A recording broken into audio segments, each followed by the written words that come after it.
Hi hello welcome back to my channel. ഇന്നത്തെ നമ്മുടെ video ഒരു ഫുൾ ലഞ്ച് വ്ളോഗാണ്. നല്ല സിമ്പിളായിട്ടുള്ള കുറച്ച് കറികളൊക്കെ ആയിട്ട് നല്ല അടിപൊളിയായിട്ടൊരു ലഞ്ച് നമുക്ക് തയ്യാറാക്കി എടുക്കാം. അപ്പോൾ എല്ലാവരും വീഡിയോ സ്കിപ്പ് ചെയ്യാതെ മുഴുവനായിട്ടും കാണുക. കണ്ടിഷ്ടമാകുകയാണെങ്കിൽ ലൈക്ക് ചെയ്യുക. പുതിയ വ്യൂവേഴ്സ് ഉണ്ടെങ്കിൽ ചാനൽ സബ്സ്ക്രൈബ് ചെയ്യുക. അപ്പോൾ നമുക്കിതാ നേരെ വീഡിയോയിലേക്ക് പോകാം. ആദ്യം തന്നെ നമ്മൾ തയ്യാറാക്കി എടുക്കുന്നത് ഒരു ചെറുപയർ കറിയാണ്. അതിലേക്ക് ഞാൻ 1 കപ്പ് അളവിലാണ് പയർ എടുത്തിട്ടുള്ളത്. നന്നായിട്ട് ക്ലീൻ ചെയ്തിട്ട് 1 കപ്പ് വെള്ളവും കൂടി ഒഴിച്ച് വെച്ചൊന്ന് സോക്ക് ചെയ്യാനായിട്ട് വെച്ച് കൊടുക്കുക. ഒരു അരമണിക്കൂർ അല്ലെങ്കിൽ 1 മണിക്കൂർ ഒന്ന് കുതിരാനായിട്ട് വെച്ചതിന് ശേഷം നമുക്കൊരു കുക്കറിലേക്ക് ഇതൊന്ന് ഇട്ട് കൊടുത്തിട്ട് വേവിക്കാനായിട്ട് വെക്കാം. അപ്പോൾ അതിനായിട്ട് ആവശ്യത്തിന് വെള്ളവും കൂടി ഒഴിച്ച് കൊടുത്ത് അതിലേക്ക് 1 ടീസ്പൂൺ അളവിൽ ഉപ്പും കൂടി ചേർത്ത് കൊടുത്തിട്ടുണ്ട്. ഇനി ഇതെല്ലാം കൂടി നന്നായിട്ടൊന്ന് മിക്സാക്കി എടുക്കുക. അതിനുശേഷം കുക്കർ ക്ലോസ് ചെയ്തിട്ട് നമുക്ക് നല്ലതുപോലെ തന്നെ ഇതൊന്ന് വേവിച്ചെടുക്കണം. അത്യാവശ്യം വെന്തുടഞ്ഞ് നമ്മുടെ പയറൊന്ന് വെന്ത് വരട്ടെ. ആ ടൈമിൽ നമുക്ക് മെഴുക്ക് പുരട്ടാനായിട്ട് ഇന്ന് ഞാൻ ബീട്രൂട്ടാണ് എടുക്കുന്നത്. ഒരു വലിയ സൈസിലുള്ള ബീട്രൂട്ടാണ് എടുത്തിട്ടുള്ളത്. അപ്പോൾ നന്നായിട്ടൊന്ന് ചോപ്പ് ചെയ്തെടുക്കാനായിട്ട് ചോപ്പറിലേക്കൊന്ന് അരിഞ്ഞിട്ട് ഇട്ട് കൊടുക്കാം. ചെറിയ കഷ്ണങ്ങളാക്കി ഒന്ന് ഇട്ട് കൊടുത്താൽ മതി. ഒത്തിരി അങ്ങ് ചെറിയ പീസാക്കണ്ട, എന്നാലും ഒരു മീഡിയം വലുപ്പത്തിലുള്ള പീസാക്കി ഇട്ട് കൊടുത്തിട്ട് നന്നായിട്ടൊന്ന് ചോപ്പ് ചെയ്തെടുക്കണം. ഈ ചോപ്പർ നല്ല യൂസ്ഫുൾ ആയിട്ടുള്ള ഒരു ഐറ്റമാണ്. നമുക്ക് നന്നായിട്ട് ടൈമൊക്കെ ഇങ്ങനെ ലാഭമാണ്. ഇങ്ങനെ കൊത്തി അരിഞ്ഞെടുക്കാനൊക്കെ നമുക്ക് ഒത്തിരി സമയം എടുക്കുമല്ലോ. ഇതാകുമ്പോഴേക്കും പെട്ടെന്ന് തന്നെ നമുക്കാകും. ഒട്ടും തന്നെ സമയമില്ലാത്ത സമയത്തൊക്കെ നല്ല യൂസ്ഫുൾ ആയിട്ടുള്ള ഒരു ഐറ്റമാണിത്. അപ്പോൾ ഇതുപോലെ ഒന്ന് ചെറുതായിട്ട് കട്ട് ചെയ്ത് കൊടുത്തിട്ട് ക്ലോസ് ചെയ്തിട്ട് ജസ്റ്റ് ഇതുപോലെ ഒന്ന് നമുക്ക് ചോപ്പ് ചെയ്തെടുത്താൽ മതി. അപ്പോൾ നല്ല പൊടിയായിട്ട് തന്നെ അരിഞ്ഞ് കിട്ടും. നമ്മൾ കൈകൊണ്ട് അരിഞ്ഞതിനേക്കാളും എന്തായാലും യൂസ്ഫുൾ ആയിട്ടുള്ളൊരു ഐറ്റമാണിത്. അപ്പോൾ ഇതുപോലെ നല്ല പൊടിയായിട്ട് തന്നെയാണ് അരിഞ്ഞ് കിട്ടുന്നത്. ഇനിയിപ്പോൾ ആ ചോപ്പറിലേക്ക് തന്നെ നമുക്ക് ഈ മെഴുക്ക് പുരട്ടിയിലൊക്കെ ആവശ്യമായിട്ടുള്ള ഒരു സവാളയും കൂടി ഒന്ന് അരിഞ്ഞെടുക്കാം. അതും ഇതുപോലെ തന്നെ നല്ല പൊടിയായിട്ട് തന്നെ അരിഞ്ഞെടുക്കാനായിട്ട് നമ്മൾ ഈ ചോപ്പർ തന്നെ യൂസ് ചെയ്യുന്നത്. അപ്പോൾ അതെല്ലാം കൂടി ഒന്ന് അരിഞ്ഞെടുത്തിട്ടുണ്ട്. ഇനിയിപ്പോൾ ഇതിലേക്ക് 2 പച്ചമുളകും കൂടി ചേർത്ത് കൊടുക്കാം. എരിവ് നമുക്ക് ഒത്തിരി വേണമെന്നുണ്ടെങ്കിൽ 2ൽ കൂടുതൽ ചേർത്ത് കൊടുക്കുക.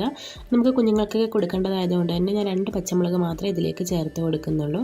പിന്നെ നമ്മളിതിലേക്ക് പൊടികളൊന്നും ആഡ് ചെയ്യുന്നില്ലല്ലോ. അപ്പം അത്യാവശ്യം ഈ 2 പച്ചമുളക് ധാരാളമാണ് നമുക്ക് എരിവിനായിട്ട്. ഇനി നമുക്കിതൊന്ന് മെഴുക്ക് പുരട്ടിയെടുക്കാം. അപ്പോൾ അതിനായിട്ട് ഞാനൊരു പാൻ അടുപ്പിലേക്ക് വെച്ച് കൊടുക്കുന്നുണ്ട്. പാൻ നന്നായിട്ടൊന്ന് ചൂടായി വരുമ്പോഴേക്കും നമുക്കിതിലേക്ക് എണ്ണ ഒഴിച്ച് കൊടുക്കണം. ഞാനിപ്പോൾ ഇതിലേക്ക് വെളിച്ചെണ്ണയാണ് യൂസ് ചെയ്യുന്നത്. ഒരു 2-3 ടേബിൾ സ്പൂൺ അളവിൽ വെളിച്ചെണ്ണ ഒഴിച്ച് കൊടുക്കുന്നുണ്ട്. എണ്ണ നന്നായിട്ട് ചൂടായി വരുമ്പോഴേക്കും ഇതിലേക്ക് നമുക്ക് 1/2 ടീസ്പൂൺ അളവിൽ കടുക് ചേർത്ത് കൊടുക്കാം. അപ്പം നമ്മളിത് ആദ്യം തന്നെ കടുക് താളിച്ചിട്ടാണ് വേവിച്ചെടുക്കുന്നത്. ചിലരൊക്കെ നമുക്ക് മെഴുക്ക് പുരട്ടിയതിന് ശേഷം ഇതിലേക്ക് കടുക് താളിച്ചൊഴിക്കാറുണ്ട്. ഞങ്ങൾ പൊതുവെ എന്തായാലും ഇതുപോലെയാണ് ചെയ്യാറുള്ളത്. കടുക് താളിച്ചതിന് ശേഷമാണ് നമ്മളിതിലേക്ക് ബീട്രൂട്ട് ആഡ് ചെയ്ത് കൊടുക്കുന്നത്. കടുക് നന്നായിട്ട് പൊട്ടി വന്നതിന് ശേഷം നമുക്കിതിലേക്ക് കറിവേപ്പില ചേർത്ത് കൊടുക്കാം. എൻ്റെ കയ്യിൽ കുറച്ച് കറിവേപ്പില ഉണ്ടായിരുന്നുള്ളൂ, അതുകൊണ്ടാണ് ഞാൻ ഇതിലേക്ക് അല്പം മാത്രം ചേർത്ത് കൊടുത്തിട്ടുള്ളത്. ഇനി ഇതിലേക്ക് നമ്മൾ അരിഞ്ഞ് വെച്ചിട്ടുള്ള ബീട്രൂട്ടും പച്ചമുളകും അതുപോലെ തന്നെ സവാളയും കൂടി ഒന്നിച്ചങ്ങ് ആഡ് ചെയ്ത് കൊടുക്കുക. അപ്പോൾ ഇതെല്ലാം കൂടി ഒരുമിച്ചങ്ങ് ഇട്ട് കൊടുത്തിട്ട് നന്നായിട്ടൊന്ന് മിക്സ് ചെയ്ത് കൊടുക്കണം. ഈ ടൈമിൽ തന്നെ നമുക്കിതിലേക്ക് ഉപ്പും കൂടി ആഡ് ചെയ്ത് കൊടുക്കാനുണ്ട്. അപ്പോൾ 1/2 ടീസ്പൂൺ അളവിൽ ഉപ്പും കൂടി ഇതിലേക്ക് ചേർത്ത് കൊടുത്തിട്ട് നന്നായിട്ട് തന്നെ ഒന്ന് മിക്സ് ചെയ്തെടുക്കണം. എല്ലാ ഭാഗത്തേക്കും ഈവനായിട്ട് ഉപ്പെത്തുന്ന രീതിയിൽ വേണം നമ്മളൊന്ന് മിക്സ് ചെയ്ത് കൊടുക്കാനായിട്ട്. അപ്പോൾ ലോ ഫ്ലെയിമിൽ വെച്ചിട്ടാണ് ഞാൻ ഈ ബീട്രൂട്ട് കുക്ക് ചെയ്തെടുക്കുന്നത്. ഒരുപാട് അങ്ങ് വേവൊന്നുമില്ല. അതുപോലെ തന്നെ ഒട്ടും വെള്ളമൊന്നും യൂസ് ചെയ്യേണ്ട ആവശ്യമില്ല. നമുക്ക് ഈ ഒരു ആവിയിൽ കിടന്നിട്ട് വേണം നല്ല അടിപൊളിയായിട്ട് കുക്കായി കിട്ടാനായിട്ട്. ഒത്തിരി അങ്ങ് വെള്ളം ഒഴിക്കുകയോ നമ്മൾ ജസ്റ്റ് കൈവെള്ളം പോലും തളിക്കുന്നൊന്നുമില്ല. വെറുതെ ഈ ഒരു ആവിയിൽ കിടന്നിട്ട് നന്നായിട്ട് തന്നെ വേവിച്ചെടുക്കുവാണ്. അപ്പോൾ അതൊന്ന് ക്ലോസ് ചെയ്തിട്ട് വേവിച്ചെടുക്കാം.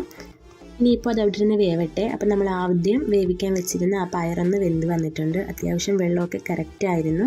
വെള്ളമൊക്കെ വറ്റി നന്നായിട്ട് തന്നെ വെന്ത് കിട്ടിയിട്ടുണ്ട്. ഇനി നമുക്കിത് തയ്യാറാക്കി എടുക്കാം. അപ്പം നല്ല ടേസ്റ്റി ആയിട്ടുള്ളൊരു പയറുകറിയാണ്. ഇതുവരെ തയ്യാറാക്കി നോക്കാത്തവരെന്തായാലും ഇതൊന്ന് ഫോളോ ചെയ്യുക. അപ്പോൾ നമുക്ക് പയറുകറി വെക്കാനായിട്ട് ഒരു പാൻ അടുപ്പത്ത് വെച്ചിട്ടുണ്ട്. പാൻ നന്നായിട്ട് ചൂടായി വരുമ്പോഴേക്കും നമുക്കിതിലേക്ക് എണ്ണ ഒഴിച്ച് കൊടുക്കാം. അപ്പോൾ ഈ പയറ് കറിയിലേക്കും ഞാൻ ആദ്യം പറഞ്ഞതുപോലെ തന്നെ വെളിച്ചെണ്ണയാണ് യൂസ് ചെയ്യുന്നത്. ഒരു 4-5 ടേബിൾ സ്പൂൺ അളവിൽ വെളിച്ചെണ്ണ ഒഴിച്ച് കൊടുത്തിട്ടുണ്ട്. അത്യാവശ്യം നമ്മൾ ആദ്യം തന്നെ വെളിച്ചെണ്ണ ഒഴിച്ച് കൊടുക്കുക. കാരണം നന്നായിട്ടൊന്ന് എണ്ണ തെളിഞ്ഞ് വരാനായിട്ടാണ്. അപ്പോൾ നന്നായിട്ട് ചൂടായി വരുന്ന എണ്ണയിലേക്ക് നമുക്കിതിലേക്ക് കുറച്ച് കടുകൊന്ന് പൊട്ടിച്ചെടുക്കണം. അതുപോലെ തന്നെ 1/2 ടീസ്പൂൺ അളവിലാണ് കടുക് ചേർത്ത് കൊടുത്തിട്ടുള്ളത്. ഇനി ഇതിലേക്ക് ചെറിയ ജീരകവും കൂടി 1/2 ടീസ്പൂൺ ചേർത്ത് കൊടുക്കുന്നുണ്ട്. അപ്പോൾ ഇതിൻ്റെ ടേസ്റ്റ് ഇഷ്ടമില്ലാത്തവർക്ക് ഈ ഒരു സ്റ്റെപ്പ് അങ്ങ് സ്കിപ്പ് ചെയ്യാവുന്നതാണ്. ഞാൻ എന്തായാലും ഇതിലേക്ക് 1/2 ടീസ്പൂൺ അളവിൽ കടുകും 1/2 ടീസ്പൂൺ അളവിൽ ജീരകവും ചേർത്ത് കൊടുത്തിട്ടുണ്ട്. അതുപോലെ തന്നെ നമുക്കിതിലേക്ക് ഒരു 4-5 അല്ലി വെളുത്തുള്ളി ചെറുതായിട്ടൊന്ന് കട്ട് ചെയ്ത് ആഡ് ചെയ്ത് കൊടുക്കണം. അതുപോലെ തന്നെ കുറച്ച് കറിവേപ്പിലയും കൂടി ചേർത്ത് കൊടുക്കുന്നുണ്ട്. ഇത് രണ്ടും ആദ്യം ചേർത്ത് കൊടുത്തിട്ടൊന്ന് വഴറ്റിയെടുക്കുക. അതിനുശേഷം നമുക്കിതിലേക്ക് ബാക്കിയുള്ള ഇൻഗ്രീഡിയൻസ് എല്ലാം 1 by 1 ആയിട്ട് ചേർത്ത് കൊടുക്കാം. അപ്പോൾ ആദ്യം തന്നെ നമ്മൾ ചെയ്തിട്ടുള്ളത് എണ്ണ ചൂടായതിന് ശേഷം 1/2 ടീസ്പൂൺ അളവിൽ കടുകും 1/2 ടീസ്പൂൺ അളവിൽ ജീരകവുമാണ് ചേർത്ത് കൊടുത്തിട്ടുള്ളത്. അതിനുശേഷം 4-5 അല്ലി വെളുത്തുള്ളിയും കറിവേപ്പിലയും കൂടി ചേർത്തൊന്ന് മൂപ്പിച്ചെടുത്തിട്ടുണ്ട്. ഇനി നമുക്കിതിലേക്ക് ചേർത്ത് കൊടുക്കേണ്ടത് പച്ചമുളകാണ്. എരിവിന് ആവശ്യമായിട്ടുള്ള പച്ചമുളക് എത്രയാണോ നമ്മുടെ താല്പര്യം അതിനനുസരിച്ചിട്ട് ചേർത്ത് കൊടുക്കുക. ഞാനിപ്പോൾ ഇതിലേക്ക് 2 പച്ചമുളകാണ് ചേർത്ത് കൊടുത്തിട്ടുള്ളത്. നമുക്കിതിലേക്ക് പൊടികളൊക്കെ ആഡ് ചെയ്ത് കൊടുക്കേണ്ട ആവശ്യമുള്ളത് കൊണ്ട് തന്നെ നമ്മൾ പച്ചമുളക് വളരെ കുറച്ചാണ് ചേർത്ത് കൊടുത്തിട്ടുള്ളത്. അതിനുശേഷം ഇതിലേക്ക് വലിയൊരു സവാള നന്നായിട്ട് തന്നെ ചോപ്പ് ചെയ്ത് ആഡ് ചെയ്ത് കൊടുക്കുന്നുണ്ട്. നന്നായിട്ട് പൊടിയായിട്ട് അരിഞ്ഞിട്ട് വേണം നമ്മളിതിലേക്ക് ചേർത്ത് കൊടുക്കാനായിട്ട്. അപ്പോൾ ഇതെല്ലാം കൂടി നന്നായിട്ട് ഇനി ഒന്ന് മിക്സ് ചെയ്തെടുക്കണം, നല്ലതുപോലെ വഴറ്റിയെടുക്കണം. അപ്പോൾ നമുക്കിതിലേക്ക് ഉപ്പ് ചേർത്ത് കൊടുക്കാം. 1 ടീസ്പൂൺ അളവിൽ ഉപ്പ് ഞാനിപ്പോൾ ഇതിലേക്ക് ചേർത്ത് കൊടുക്കുന്നുണ്ട്. അതുപോലെ തന്നെ നമ്മൾ പയർ വേവിക്കാനായിട്ടും ഉപ്പ് ചേർത്ത് കൊടുത്തിട്ടുണ്ടായിരുന്നു. അപ്പോൾ അതിനനുസരിച്ചിട്ട് വേണം ഉപ്പിൻ്റെ അളവിൽ വ്യത്യാസം വരുത്താനായിട്ട്. സവാളയൊക്കെ ജസ്റ്റ് ഒന്ന് വാടി വന്നതിന് ശേഷം നമുക്കിതിലേക്ക് ഒരു തക്കാളിയും കൂടി ചേർത്ത് കൊടുക്കാം. പുളിക്ക് ആവശ്യമായിട്ട് എത്ര തക്കാളിയാണോ ആവശ്യം അത്രയും ചേർത്ത് കൊടുക്കുക. ഞാനിവിടെ 1 കപ്പ് പയറിനാണ് 1 തക്കാളി എടുത്തിട്ടുള്ളത്. ഇത് കറക്റ്റായിട്ടുള്ള പുളിയായിരുന്നു. അപ്പോൾ നമുക്ക് എത്രയാണോ പയറെടുക്കുന്നത് അതിനനുസരിച്ചിട്ട് വേണം നമ്മുടെ ബാക്കിയുള്ള ചേരുവകളെല്ലാം വ്യത്യാസം വരുത്താനായിട്ട്. ഇനി നമുക്കിത് അടച്ച് വെച്ചിട്ടൊന്ന് വേവിച്ചെടുക്കാം. ആ തക്കാളിയൊക്കെ ഒന്ന് വെന്ത് വരട്ടെ, അത്രയും ടൈം മാത്രം മതി. അപ്പോൾ ലോ ടു മീഡിയം ഫ്ലെയിമിൽ വെച്ചിട്ട് എല്ലാം കൂടി നന്നായിട്ടൊന്ന് കുക്കാകുന്നത് വരെ വെയിറ്റ് ചെയ്യുക. ഇപ്പോൾ എല്ലാം കൂടി നന്നായിട്ടൊന്ന് ഉടഞ്ഞു വന്നിട്ടുണ്ട്. തക്കാളിയൊക്കെ നല്ലതുപോലെ തന്നെ വെന്ത് കിട്ടിയിട്ടുണ്ട്. ഇനി ഈ ടൈമിൽ നമുക്കിതിലേക്ക് ആവശ്യമായിട്ടുള്ള പൊടികളൊക്കെ ഒന്ന് ചേർത്ത് കൊടുക്കാം. 1/4 ടീസ്പൂൺ അളവിൽ മഞ്ഞൾപ്പൊടിയാണ് ചേർത്ത് കൊടുത്തിട്ടുള്ളത്. ഇനി നമുക്കിതിലേക്ക് വേണ്ടത് മല്ലിപ്പൊടിയാണ്. 1/2 ടീസ്പൂൺ അളവിലാണ് ഞാനിവിടെ മല്ലിപ്പൊടി ചേർത്ത് കൊടുക്കുന്നത്. അതുപോലെ തന്നെ നമുക്കിതിലേക്ക് എരിവിന് ആവശ്യമായിട്ട് മുളക് പൊടി ചേർത്ത് കൊടുക്കാം. 3/4 ടീസ്പൂൺ അളവിൽ മുളക് പൊടി ചേർത്ത് കൊടുക്കുന്നുണ്ട്. എരിവുള്ള മുളക് പൊടിയും അതായത് കാശ്മീരി ചില്ലി പൗഡറും നമ്മുടെ നോർമൽ മുളക് പൊടിയും കൂടി ഒന്നിച്ച് ആഡ് ചെയ്തതാണിത്. അപ്പോൾ നമുക്ക് എത്രയാണോ എരിവ് വേണ്ടത് അതിനനുസരിച്ചിട്ട് എരിവ് ചേർത്ത് കൊടുക്കുക. ഇതെല്ലാം കൂടി നന്നായിട്ടൊന്ന് മിക്സാക്കി എടുക്കണം. അതിൻ്റെ ആ പച്ച ചവയൊക്കെ ഒന്ന് മാറുന്നത് വരെ ലോ ഫ്ലെയിമിൽ വെച്ചിട്ട് ഒന്ന് വഴറ്റിയെടുക്കണം. പൊടികളുടെയൊക്കെ പച്ച ചവയെന്ന് മാറി വരുന്ന ടൈമിൽ നമുക്കിതിലേക്ക് വേവിച്ച് വെച്ചിട്ടുള്ള പയർ മുഴുവനായിട്ടും ചേർത്ത് കൊടുക്കാം. ഇപ്പോൾ പയർ മുഴുവനായിട്ടും ചേർത്ത് കൊടുത്തിട്ടുണ്ട്. ഇനി ഇതെല്ലാം കൂടി നന്നായിട്ടൊന്ന് ഇളക്കി മിക്സ് ചെയ്ത് കൊടുക്കണം. നമ്മുടെ പയറും അതുപോലെ തന്നെ മസാലകളെല്ലാം കൂടി നന്നായിട്ടൊന്ന് പിടിച്ച് കിട്ടണം. എല്ലാ ഭാഗത്തേക്കും നല്ല രീതിയിൽ ആ മസാല ഒന്ന് പിടിച്ച് കിട്ടുന്ന രീതിയിലൊന്ന് ഇളക്കി കൊടുക്കുക. അപ്പം തീ ഒരു ലോ ടു മീഡിയം ഫ്ലെയിമിൽ വെച്ചിട്ട് വേണം നമ്മളിത് ഇളക്കി കൊടുക്കാനായിട്ട്. അതുപോലെ തന്നെ നമുക്കിതിലേക്ക് വെള്ളം ചേർത്ത് കൊടുക്കണം. ഇനി എത്രയാണോ നമ്മുടെ പയറിന് നമുക്ക് ലൂസായിട്ട് വേണമെങ്കിൽ അങ്ങനെ, അല്ലെങ്കിൽ തിക്നെസ് ആയിട്ട് വേണമെങ്കിൽ അങ്ങനെയാണെങ്കിലും യൂസ് ചെയ്യാം. അപ്പോൾ ഞാനിതിലേക്ക് വെള്ളം ചേർത്ത് കൊടുക്കുന്നുണ്ട്. ഇതെല്ലാം കൂടി നന്നായിട്ടൊന്ന് മിക്സ് ചെയ്തെടുത്തിട്ടുണ്ട്. ഇനി ഇതിലേക്ക് നമുക്ക് കുറേശ്ശെ വെള്ളം ഒഴിച്ച് കൊടുത്തിട്ട് നന്നായിട്ടൊന്ന് മിക്സ് ചെയ്തിട്ട് ആ ഒരു കൺസിസ്റ്റൻസി നോക്കുക. എത്രത്തോളം വേണോ അതിനനുസരിച്ചിട്ട് ബാക്കി വെള്ളം ഒഴിച്ച് കൊടുത്താൽ മതി. അപ്പോൾ ഞാനിതിലേക്ക് നോർമൽ പച്ചവെള്ളം തന്നെയാണ് ഒഴിച്ച് കൊടുത്തിട്ടുള്ളത്. വേണമെന്നുണ്ടെങ്കിൽ നമുക്കിതിലേക്ക് ചൂടുവെള്ളം ആണെങ്കിലും ചേർത്ത് കൊടുക്കാം. പച്ചവെള്ളം ആകുമ്പോഴേക്കും കുറച്ച് ടൈമും കൂടി ഒന്ന് കുക്ക് ചെയ്തെടുക്കണം. ചൂടുവെള്ളം ആണെന്നുണ്ടെങ്കിൽ നമുക്ക് ഫ്ലെയിം അങ്ങ് പെട്ടെന്ന് ഓഫ് ചെയ്യാം. ആ ഒരു വ്യത്യാസം മാത്രമേ ഉള്ളൂ. അപ്പോൾ ഈ ഒരു കൺസിസ്റ്റൻസിയാണ് ഇപ്പോൾ നമ്മുടെ ഈ കറിയിലുള്ളത്. അപ്പോൾ കുറച്ചും കൂടി ചാറ് ആവശ്യമായിട്ടുണ്ടെന്നുണ്ടെങ്കിൽ നമുക്കിതിലേക്ക് കുറച്ചും കൂടി വെള്ളം ചേർത്ത് കൊടുക്കാം. ഞാൻ ഇപ്പോൾ ഇതിലേക്ക് ഒരു 2 ഗ്ലാസ് വെള്ളം കൂടി ഒന്ന് ചേർത്ത് കൊടുക്കുന്നുണ്ട്. എന്നിട്ടൊന്ന് തിളപ്പിച്ചെടുക്കുമ്പോഴേക്കും കറക്റ്റ് പാകത്തിനുള്ള കറിയായി നമുക്ക് കിട്ടും. അപ്പോൾ കുറേശ്ശെ വെള്ളം ഒഴിച്ച് കൊടുത്തിട്ട് നമുക്ക് പാകത്തിന് എത്രയാണോ വേണ്ടത് ആ ഒരു രീതിയിൽ നോക്കുക. അതുപോലെ തന്നെ ഈ ഒരു ടൈമിൽ നമുക്ക് ഉപ്പും കൂടി നോക്കേണ്ടതാണ്. ആവശ്യമുണ്ടെന്നുണ്ടെങ്കിൽ ചേർത്ത് കൊടുക്കുക. അപ്പോൾ നമ്മുടെ പയറുകറി തയ്യാറായി കിട്ടിയിട്ടുണ്ട്. ലോ ടു മീഡിയം ഫ്ലെയിമിൽ വെച്ചിട്ട് നമുക്കിതൊന്ന് കുറച്ച് നേരം കൂടി ഒന്ന് തിളപ്പിച്ചെടുക്കാം. അത്രയേ ഉള്ളൂ. അപ്പോൾ ആവശ്യത്തിന് വെള്ളമൊക്കെ ഒഴിച്ചിട്ടുണ്ട്. ഇനി ഇതൊന്ന് കുറച്ച് നേരം ഒരു 2-3 മിനിറ്റ് ഒന്ന് അടച്ച് വെച്ചിട്ട് തിളപ്പിച്ചെടുക്കുമ്പോഴേക്കും നമ്മുടെ പയർ കറി ഇവിടെ റെഡിയായി കിട്ടും. അപ്പോൾ ഇത്രയേ ഉള്ളൂ, സിമ്പിളായിട്ടുള്ളൊരു കറിയാണിത്. ഇപ്പോൾ ഒരു 3 മിനിറ്റൊക്കെ ആയിട്ടുണ്ട്. നമ്മൾ ഫ്ലെയിം ഓഫ് ചെയ്തിട്ടുണ്ട്. ഇനി നമുക്കിതിലേക്കൊന്ന് താളിച്ചൊഴിച്ച് കൊടുക്കാം. ഞാനിപ്പോൾ ഇതിലേക്ക് വെളിച്ചെണ്ണയിലേക്ക് കുറച്ച് കടുകും അതുപോലെ തന്നെ കറിവേപ്പില, വറ്റൽമുളക്, ഒരല്പം ഉള്ളി, ഒരു 2-3 ഉള്ളി ഇത്രയും കൂടി ചേർത്തിട്ടാണെന്ന് താളിച്ചൊഴിച്ച് കൊടുത്തിട്ടുള്ളത്. അപ്പോൾ ഇത്രയേ ഉള്ളൂ, നമ്മുടെ സിമ്പിളായിട്ടുള്ള പയർ കറി തയ്യാറായി കിട്ടിയിട്ടുണ്ട്. ഇനി നമുക്ക് നല്ല അടിപൊളി ഒരു ചൂര മീൻ കറിയാണ് തയ്യാറാക്കി എടുക്കേണ്ടത്. എന്തായാലും മീൻ കറി നമ്മുടെ ലഞ്ചിലേക്ക് ഒഴിവാക്കാൻ പറ്റാത്തൊരു ഐറ്റമാണ്. അപ്പോൾ നമുക്ക് മീൻ കറി തയ്യാറാക്കി എടുക്കാം. അതിനായിട്ട് ഞാനൊരു മൺചട്ടിയാണ് എടുത്തിട്ടുള്ളത്. ചട്ടി നന്നായിട്ടൊന്ന് ചൂടായി വരട്ടെ. അപ്പം നമ്മളൊരു തീ മീഡിയം ഫ്ലെയിമിൽ വെച്ചിട്ട് ഗ്യാസ് സ്റ്റോപ്പിലേക്ക് മൺചട്ടി വെച്ച് കൊടുത്തിട്ടുണ്ട്. ചട്ടി നല്ലതുപോലെ ചൂടായതിന് ശേഷം നമുക്കിതിലേക്ക് എണ്ണ ഒഴിച്ച് കൊടുക്കാം. ഞാനിപ്പോൾ ഇതിലേക്ക് വെളിച്ചെണ്ണ തന്നെയാണ് യൂസ് ചെയ്യുന്നത്. ഏകദേശം 1/4 കപ്പ് അളവിൽ എണ്ണ ഒഴിച്ച് കൊടുത്തിട്ടുണ്ട്. എണ്ണ നല്ലതുപോലെ തന്നെ ചൂടായി വരുമ്പോഴേക്കും നമുക്കിതിലേക്ക് ആദ്യം തന്നെ ചേർത്ത് കൊടുക്കേണ്ടത് കറിവേപ്പിലയാണ്. അപ്പം ഒരു തണ്ട് കറിവേപ്പില ഇതിലേക്ക് ചേർത്ത് കൊടുത്തിട്ടുണ്ട്. കറിവേപ്പില നന്നായിട്ട് തന്നെ ഒന്ന് മൂപ്പിച്ചതിന് ശേഷം നമുക്കിതിലേക്ക് ഇഞ്ചിയും വെളുത്തുള്ളിയും ചതച്ചത് ചേർത്ത് കൊടുക്കാം. ഇഞ്ചി, വെളുത്തുള്ളി, അതുപോലെ തന്നെ പച്ചമുളക്, ഇത് 3 കൂടി ചെറുതായിട്ടൊന്ന് ചതച്ചിട്ടാണ് ഇതിലേക്ക് ചേർത്ത് കൊടുക്കുന്നത്. ചതയ്ക്കുന്നതിന് പകരം നമുക്ക് വേണമെന്നുണ്ടെങ്കിൽ അരിഞ്ഞിട്ടാണെങ്കിലും ചേർത്ത് കൊടുക്കാം. അതൊക്കെ ഓരോരുത്തരുടെ ഇഷ്ടത്തിനനുസരിച്ചിട്ട് എങ്ങനെയാണോ താല്പര്യം അതുപോലെ ചെയ്യുക.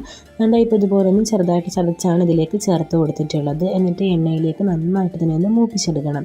ലോ ടു മീഡിയം ഫ്ലെയിമിൽ വെച്ചിട്ട് വേണം ഇത് ചെയ്തെടുക്കാനായിട്ട്. പെട്ടെന്ന് അങ്ങ് കരിഞ്ഞൊന്നും പോകരുത്. ആ ഒരു പച്ച കുത്തൊക്കെ ഒന്ന് മാറി വരുന്ന ടൈമിൽ നമുക്കിതിലേക്ക് ബാക്കിയുള്ള ഇൻഗ്രീഡിയൻസ് ചേർത്ത് കൊടുക്കാം.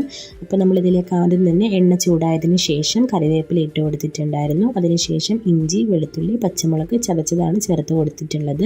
ഇനി നമുക്കിതിലേക്ക് വേണ്ടത് ഉള്ളിയാണ്. ഒരു 4-5 അല്ലി ചുവന്നുള്ളിയാണ് ഞാനിപ്പോൾ ഇതിലേക്ക് ചേർത്ത് കൊടുക്കുന്നത്. അപ്പോൾ എല്ലാം കൂടി നന്നായിട്ട് തന്നെ ഒന്ന് വഴറ്റിയെടുക്കുക. നല്ലതുപോലെ വാടി വന്നതിന് ശേഷം നമുക്കിത് ഇതിലേക്ക് തക്കാളി ചേർത്ത് കൊടുക്കണം. അപ്പോൾ അതായത് എല്ലാം കൂടി വാടി വന്നപ്പോഴേക്കും ഞാനിതിലേക്ക് ഒരു തക്കാളിയും കൂടി ചേർത്ത് കൊടുത്തിട്ടുണ്ടായിരുന്നു. തക്കാളിയും അത്യാവശ്യം നന്നായിട്ട് തന്നെ വാടി വന്നിട്ടുണ്ട്. ഇനി നമുക്കിതിലേക്ക് മുളക് പൊടി ചേർത്ത് കൊടുക്കാം. അപ്പോൾ കാശ്മീരി ചില്ലി പൗഡറാണ് ഞാനിവിടെ 1.5 ടീസ്പൂൺ അളവിൽ ചേർത്ത് കൊടുത്തിട്ടുള്ളത്. അതിനുശേഷം ഒരു 1/2 ടീസ്പൂൺ അളവിൽ നമ്മുടെ നോർമൽ മുളക് പൊടിയും കൂടി ആഡ് ചെയ്ത് കൊടുക്കുന്നുണ്ട്. ടേസ്റ്റൊക്കെ ഒന്ന് അതുപോലെ തന്നെ എരിവും ബാലൻസ് ചെയ്യാനായിട്ടാണ് നമ്മളിത് രണ്ടും കൂടി ചേർത്ത് കൊടുത്തിട്ടുള്ളത്. ഇനി ഇതിലേക്ക് നമുക്ക് ചേർത്ത് കൊടുക്കേണ്ടത് മഞ്ഞൾപ്പൊടി, മല്ലിപ്പൊടിയാണ്. അപ്പോൾ നമ്മൾ 1.5 ടീസ്പൂൺ അളവിൽ കാശ്മീരി ചില്ലി പൗഡറും അതുപോലെ തന്നെ നോർമലായിട്ടുള്ള മുളക് പൊടി 1/2 ടീസ്പൂണുമാണ് ചേർത്ത് കൊടുത്തിട്ടുള്ളത്.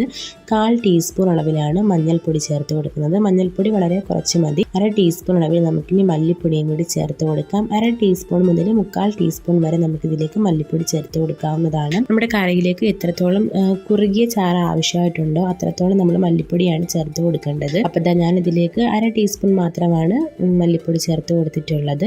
ഇനി ലോ ഫ്ലെയിമിൽ വെച്ചിട്ട് ഈ പൊടികളുടെയൊക്കെ ആ ഒരു പച്ചമണം മാറുന്നത് വരെ ഒന്ന് നന്നായിട്ട് മൂപ്പിച്ചെടുക്കണം. ഈ പൊടികളൊക്കെ മൂപ്പിച്ചെടുക്കുന്ന ആ ഒരു ടൈമിൽ തീ കൂട്ടി വെക്കരുത്. പൊടികളൊക്കെ പെട്ടെന്ന് അങ്ങ് കരിഞ്ഞു പോകും. നമ്മുടെ കറിയുടെ ടേസ്റ്റ് തന്നെ അങ്ങ് മാറിപ്പോകും.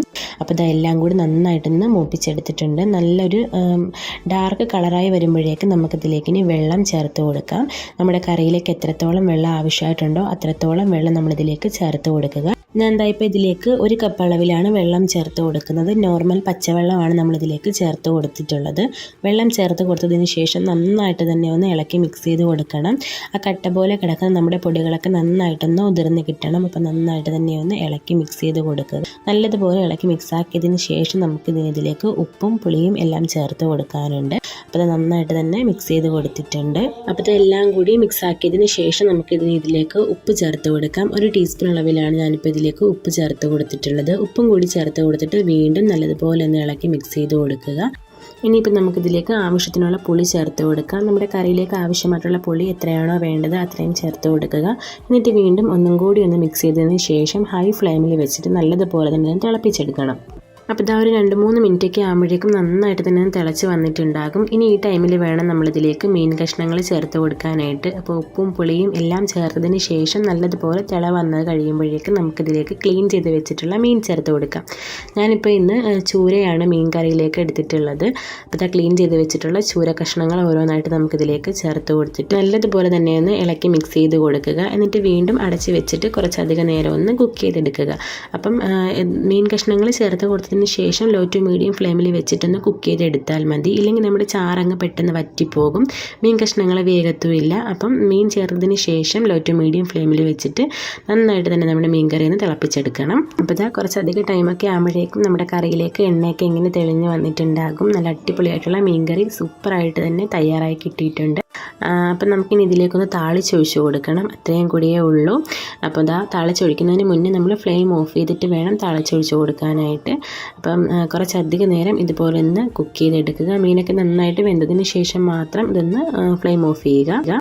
ഇനി നമുക്ക് കറിയൊന്ന് താളിക്കണം, അത്രയും കൂടിയേ ഉള്ളൂ. അതിനായിട്ട് ആ ഒരു പാനിലേക്ക് കുറച്ച് എണ്ണ ഒഴിച്ച് കൊടുത്തിട്ടുണ്ട്. വെളിച്ചെണ്ണ തന്നെയാണ് യൂസ് ചെയ്തിട്ടുള്ളത്. ഇനി നമുക്കിതിലേക്ക് കുറച്ച് ഉലുവ ചേർത്ത് കൊടുക്കാം. ഒരു 1/4 ടീസ്പൂൺ അളവിൽ ഉലുവ മാത്രം മതി. നല്ല തിളച്ച എണ്ണയിലേക്ക് വേണം ഉലുവ ചേർത്ത് കൊടുക്കാനായിട്ട്. ഉലുവ നല്ലോണം പൊട്ടിയില്ലെന്നുണ്ടെങ്കിൽ കറിക്കൊരു കയ്പ്പ് ചവ ഉണ്ടാകും. അപ്പോൾ ഉലുവ നല്ലതുപോലെ ഒന്ന് പൊട്ടിച്ചതിന് ശേഷം നമുക്കിനി ഇതിലേക്ക് കുറച്ച് കറിവേപ്പിലയും കൂടി ചേർത്ത് കൊടുക്കാം. അപ്പോൾ ഉലുവയും കറിവേപ്പിലയും കൂടിയാണ് നമ്മൾ താളിച്ച് കറിയിലേക്ക് ഒഴിച്ചു കൊടുക്കുന്നത്. വേണമെന്നുണ്ടെങ്കിൽ കുറച്ച് കൊച്ചുള്ളിയും കൂടി ചേർത്ത് കൊടുക്കുക. ഇനി നമുക്ക് ഈ വറവ് ഈ കറിയിലേക്ക് കൂടെ ഒഴിച്ചു കൊടുക്കാം. അപ്പോൾ നമ്മുടെ അടിപൊളിയായിട്ടുള്ള ചൂരക്കറി റെഡി ആയിട്ടുണ്ട്. ഇനി ഇത് അടച്ച് വെക്കുക. ഇനിയിപ്പോൾ നമുക്ക് മീനും കൂടി ഒന്ന് വറുത്തെടുക്കണം. അപ്പോൾ ഇതാ ഞാൻ ചൂര കഷ്ണങ്ങളാണ് പൊരിച്ചെടുക്കുന്നത്. അപ്പോൾ ഒരു 5-6 പീസ് മാത്രമാണ് ഫ്രൈ ചെയ്യാനായിട്ട് എടുത്തിട്ടുള്ളത്. അപ്പോൾ ഇതിലേക്ക് ഒരു 1/2 ടീസ്പൂൺ അളവിൽ ഉപ്പ് ചേർത്ത് കൊടുത്തിട്ടുണ്ട്. ഉപ്പും മഞ്ഞൾപ്പൊടിയും മുളക് പൊടിയും ആണ് നമ്മളിതിലേക്ക് പൊടികളായിട്ട് ചേർത്ത് കൊടുക്കുന്നത്. ഇനിയിപ്പോൾ നമുക്കിതാ 1/4 ടീസ്പൂൺ അളവിൽ മഞ്ഞൾപ്പൊടി ചേർത്ത് കൊടുക്കാം. അതുപോലെ തന്നെ എരിവിനായിട്ട് 1/2 ടീസ്പൂൺ അളവിൽ മുളക് പൊടിയും കൂടി ചേർത്ത് കൊടുക്കുന്നുണ്ട്. ഇനി നമുക്ക് വേണമെന്നുണ്ടെങ്കിൽ ഇതിലേക്ക് പെരുംജീരകത്തിൻ്റെ പൊടിയും കൂടി ചേർത്ത് കൊടുക്കാം. ആ ടേസ്റ്റ് താല്പര്യം ഉണ്ടെങ്കിൽ മാത്രം ചേർത്ത് കൊടുത്താൽ മതി. ഞാനിപ്പോൾ ഇതിലേക്ക് മഞ്ഞൾപ്പൊടിയും മുളക് പൊടിയും മാത്രമേ ചേർത്ത് കൊടുക്കുന്നുള്ളൂ. പിന്നെ ഇപ്പോൾ ഇതിലേക്ക് ചേർത്ത് കൊടുക്കുന്നത് ഇഞ്ചി വെളുത്തുള്ളി പേസ്റ്റാണ്. 1/4 ടീസ്പൂൺ അളവിൽ ഇഞ്ചി വെളുത്തുള്ളി പേസ്റ്റ് ചേർത്ത് കൊടുക്കുന്നുണ്ട്. ഇതിപ്പോൾ നമ്മൾ പാക്കറ്റ് വാങ്ങിയിട്ടുള്ളതാണ്. ഇതിന് പകരം ചതച്ച് ചേർത്ത് കൊടുത്താൽ മതിയാകും. ഇനി നമുക്കിതിലേക്ക് വേണ്ടത് ഒരല്പം വെളിച്ചെണ്ണയാണ്. ഒരല്പം വെളിച്ചെണ്ണയും കൂടി ചേർത്തിട്ട് നമുക്ക് നന്നായിട്ടൊന്ന് മിക്സ് ചെയ്ത് കൊടുക്കാം. നമ്മൾ വെള്ളം ചേർത്തിട്ട് ഒന്ന് പുരട്ടി എടുക്കുന്നതിനേക്കാളും നല്ലത് കുറച്ച് എണ്ണ ഒഴിച്ചിട്ടാണെന്നുണ്ടെങ്കിൽ എല്ലാ ഭാഗത്തേക്കും നന്നായിട്ട് തന്നെ നമ്മുടെ മസാല പിടിച്ച് കിട്ടും. ഒരു പ്രത്യേക ടേസ്റ്റും കൂടിയാണ് നമ്മുടെ ഈ ഫ്രൈക്ക്. അപ്പോൾ ഇതുവരെ ചെയ്ത് നോക്കാത്തവർ ഈ രീതിയിലൊന്ന് ചെയ്ത് നോക്കുക. നമ്മുടെ മീൻ വറുക്കുന്ന ടൈമിൽ നമ്മൾ വെള്ളം ഒഴിക്കുന്നതിന് പകരം എണ്ണ ഉപയോഗിച്ചിട്ട് നന്നായിട്ട് തന്നെ ഈ മസാലയൊന്ന് മിക്സ് ചെയ്തെടുത്താൽ മതി. അപ്പോൾ ഒരു പ്രത്യേക ടേസ്റ്റാണ്. ഇനിയിപ്പോൾ ഇതൊന്ന് ഫ്രൈ ചെയ്തെടുക്കണം. അത്രയും കൂടിയേ ഉള്ളൂ. അപ്പോൾ ഇതാ ഫ്രൈ ചെയ്യാനായിട്ട് നമുക്കൊരു പാനിലേക്ക് കുറച്ച് എണ്ണ ഒഴിച്ച് കൊടുക്കണം. അപ്പോൾ നമ്മൾ സെയിം ആദ്യം പറഞ്ഞതുപോലെയൊക്കെ തന്നെ വെളിച്ചെണ്ണയിലാണ് കംപ്ലീറ്റ് ആയിട്ട് ചെയ്തെടുക്കുന്നത്. അപ്പോൾ ഇതാ കുറച്ച് അധികം എണ്ണ ഒഴിച്ച് കൊടുത്തിട്ടുണ്ട്. അതെന്തിനാണെന്ന് പറഞ്ഞാൽ നമുക്ക് മീൻ വറുക്കുന്നതിന് മുന്നേ നമ്മുടെ ഈ പാക്കറ്റിൽ കിട്ടുന്ന കുഞ്ഞുങ്ങൾക്കൊക്കെ ഈ വറുത്ത് കൊടുക്കുന്ന പപ്പടം പോലത്തെ ഒരു സംഭവം ഉണ്ടല്ലോ, അതും കൂടി ഒന്ന് വറുത്തെടുക്കാനായിട്ടാണ്. അപ്പം കുഞ്ഞുങ്ങൾക്ക് ചോറിൻ്റെ കൂട്ടത്തിൽ ഇതുണ്ടെങ്കിൽ അവർക്ക് ചോറ് കഴിക്കാനായിട്ട് ഇഷ്ടമാണ്. അപ്പോൾ അതിനായിട്ടാണ് നമ്മൾ കുറച്ചധികം എണ്ണ ഉപയോഗിച്ചിട്ടുള്ളത്. അപ്പോൾ അത് എണ്ണ നന്നായിട്ട് ചൂടായി വരുമ്പോഴേക്കും അത് കുറേശ്ശെ ഇട്ട് കൊടുത്തിട്ടൊന്ന് ഫ്രൈ ചെയ്തെടുക്കുന്നുണ്ട്. ഇതിൻ്റെ പേരെന്താണെന്ന് എനിക്കറിയില്ല. ഒരു ബാറ്റ് ഷേപ്പിലാണ് ഇപ്പോൾ നമ്മൾ വാങ്ങിയിട്ടുള്ളത്. ഇതിൻ്റെ പല ഷേപ്സ് ഉണ്ട്. ഈ ചക്രം പോലത്തെ അങ്ങനത്തെയൊക്കെ സംഭവങ്ങളില്ലേ, അത് തന്നെയാണിത്. അപ്പം ഈ പപ്പടത്തിനൊക്കെ പകരം നമുക്ക് ചോറിൻ്റെ കൂട്ടത്തിൽ കുട്ടികൾ ലഞ്ച് ബോക്സിലേക്ക് കൊടുത്തു വിടാനായിട്ട് നല്ലൊരു ഐറ്റമാണിത്. അപ്പോൾ ഇവിടെ കുഞ്ഞുങ്ങൾക്ക് നല്ല ഇഷ്ടമാണിത് ചോറിൻ്റെ കൂട്ടത്തിൽ കഴിക്കാനായിട്ട്. അപ്പോൾ മീൻ വറുക്കുന്നതിന് മുന്നേ അത് കുറച്ചൊന്ന് വറുത്ത് വെക്കുന്നുണ്ട്. ഇനി നമുക്ക് ബാക്കിയുള്ള എണ്ണയിലേക്ക് മീനും കൂടി വറുത്തെടുക്കണം. അപ്പോൾ അതൊന്ന് വറുത്ത് കോരി വെച്ചിട്ടുണ്ട്. ഇനി നമുക്ക് ഇതേ എണ്ണയിലേക്ക് തന്നെ മീനും കൂടി ഒന്ന് വറുത്തെടുക്കാം. അപ്പോൾ നമ്മൾ മീനൊക്കെ ആദ്യം തന്നെ ഒന്ന് ഇതുപോലെ മസാല പുരട്ടി കുറച്ചധികം നേരം ഫ്രിഡ്ജിൽ വെക്കുകയാണെന്നുണ്ടെങ്കിൽ നല്ല അടിപൊളിയായിട്ട് തന്നെ നമ്മുടെ മീനിലേക്ക് മസാലയൊക്കെ ഒന്ന് പിടിച്ച് കിട്ടും. അപ്പോൾ ആദ്യം തന്നെ മീനൊന്ന് ക്ലീൻ ചെയ്ത് മസാലയൊക്കെ പുരട്ടി വെച്ചിട്ടാണ് നമ്മൾ ബാക്കിയുള്ള ജോലികളൊക്കെ ചെയ്യുന്നതെങ്കിൽ വറുക്കുന്ന ടൈമിൽ നല്ലതുപോലെ തന്നെ മസാലയൊക്കെ പിടിച്ച് കിട്ടും. അപ്പോൾ ഇതാ നമ്മുടെ മീനും കൂടി ഒന്ന് വറുക്കാനായിട്ട് ഇട്ട് കൊടുത്തിട്ടുണ്ട്. അപ്പോൾ നമ്മുടെ ലഞ്ചിൻ്റെ പ്രിപ്പറേഷൻ എല്ലാം കഴിഞ്ഞിട്ടുണ്ട്. ഫൈനലായിട്ട് ഇനി മീനും കൂടി ഒന്ന് പൊരിച്ചെടുത്താൽ മാത്രം മതി. അപ്പോൾ ഇത് ലോ ഫ്ലെയിമിൽ ഇട്ടിട്ട് തിരിച്ച് മറിച്ച് ഇട്ട് കൊടുത്ത് നമ്മുടെ മീൻ ഫ്രൈയും ഇവിടെ റെഡിയായി കിട്ടിയിട്ടുണ്ട്. പിന്നെ ഇതാ കഴിക്കുന്നതിന് തൊട്ട് മുന്നേ ആയിട്ട് മാത്രം നമ്മൾ വറവിട്ട് എടുത്തിട്ടുള്ള ആ പയർ കറിയും അതുപോലെ തന്നെ നമ്മുടെ മീൻ കറിയൊക്കെ ഉണ്ടല്ലോ, നമ്മൾ കഴിക്കുന്നതിന് തൊട്ട് മുന്നേ മാത്രം ഇതുപോലെ ഒന്ന് മിക്സ് ചെയ്തെടുത്താൽ മാത്രം മതി. അപ്പോഴാണ് അതിൻ്റെ കറക്റ്റായിട്ടുള്ളൊരു സ്മെല്ലും ആ ഒരു ടേസ്റ്റും ഒക്കെ നമ്മുടെ ആ കറിയിലേക്ക് കിട്ടുന്നത്. നമ്മൾ വറവിട്ട് ഒഴിച്ച ഉടനെ ഇതങ്ങ് മിക്സ് ചെയ്ത് കൊടുക്കരുത്. അപ്പോൾ അതുപോലെ തന്നെയാണ് നമ്മുടെ മീൻ കറിയും. ഇതാ രണ്ടും നല്ല അടിപൊളിയായിട്ട് തന്നെ സെറ്റായി കിട്ടിയിട്ടുണ്ട്. അപ്പോൾ ഇതാണ് നമ്മുടെ ഇന്നത്തെ ഒരു കുഞ്ഞ് ലഞ്ച് റെസിപ്പി. അപ്പോൾ ഇനി നമുക്ക് ഫുഡ് കഴിക്കുന്ന ടൈമിൽ മാത്രം നമ്മൾ പറഞ്ഞതുപോലെ തന്നെ ആ ഒരു കറികളൊക്കെ ഒന്ന് മിക്സ് ചെയ്തെടുക്കുക. ആ ചൂടോടുകൂടി കഴിക്കുമ്പോഴാണ് അതിൻ്റെ കറക്റ്റായിട്ടുള്ള ആ ഒരു ടേസ്റ്റ് കിട്ടുന്നത്. അപ്പോൾ ഇനി നമുക്ക് ഫുഡ് കഴിക്കാം. അപ്പോൾ ഇന്നത്തെ വീഡിയോ ഇത്രയൊക്കെ ഉള്ളൂ. എല്ലാവർക്കും ഇഷ്ടമായെന്ന് വിചാരിക്കുന്നു. ഇഷ്ടമായിട്ടുണ്ടെങ്കിൽ ലൈക്ക് ചെയ്യുക. പുതിയ വ്യൂവേഴ്സ് ഉണ്ടെങ്കിൽ ചാനൽ ഒന്ന് സബ്സ്ക്രൈബ് ചെയ്യുക. അപ്പോൾ നമ്മുടെ ഈ ചാനൽ അപ്ലോഡ് ചെയ്യുന്ന വീഡിയോസും അതുപോലെ തന്നെ വ്ലോഗ്സും എല്ലാം ഇഷ്ടമാകുകയാണെന്നുണ്ടെങ്കിൽ മറക്കാതെ ചാനൽ സബ്സ്ക്രൈബ് ചെയ്യുകയും ഈ വീഡിയോ ഇഷ്ടമാകുകയാണെങ്കിൽ ലൈക്ക് ചെയ്യുകയും ചെയ്യുക. പിന്നെ നിങ്ങളുടെ ഫാമിലീസിനും അതുപോലെ തന്നെ ഫ്രണ്ട്സിനൊക്കെ ഈ വീഡിയോ ഒന്ന് ഷെയർ ചെയ്ത് കൊടുക്കുക. അപ്പോൾ നമുക്കിനി അടുത്തൊരു അടിപൊളി റെസിപ്പി ആയിട്ട് കാണുന്നത് വരേക്കും ബൈ.